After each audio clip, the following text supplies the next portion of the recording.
Бүгін 24-июнда Жогорку кеңештин депутаттары күн тартибиндеги маселелерди бекитти. Бул тууралуу парламенттин басма-сөз кызматынын жетекчиси Ибраим Нуракун уулу билдирди.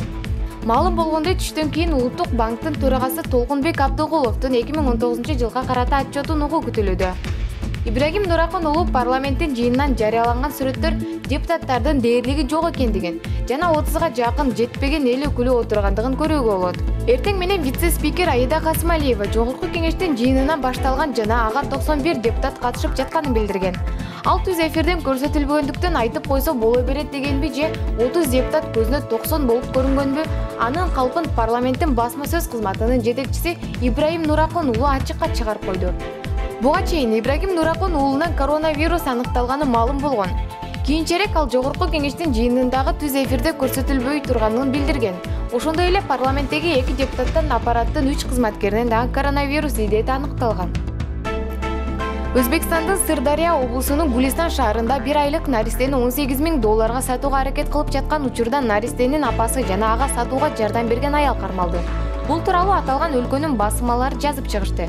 Маалыматка ылайык, окуя кече 23-июнда болгон. Далил катары ымыркайдын энесинин жана жанындагы аялдар көрсөтүлгөн суммадагы акча табылган. Учурда бул факты боюнча Сырдария облусунун ички иштер бөлүмүнүн кызматкерлери ыкчам тергөө иш-чараларын жүргүзүп жатышат.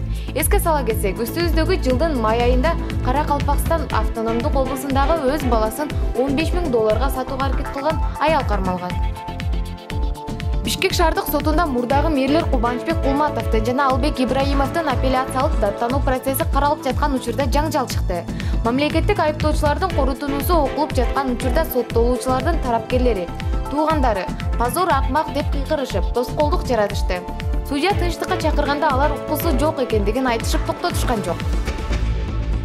Сот аткаруучулар менен нааразычылык билдирген аял кайым айтышып, андан кийин жаңжалга айланып, ага башка адамдар да катышты. Аял залдан чыгарылгандан кийин отурум улантылды. Отурум учурунда прокурор Ибраимовду күнөөлүү деп таап, 20 жылга эркининен ажыратууну жана 3 жылга мамлекеттик кызматты ээлөөгө укугунан ажыратууну суранды.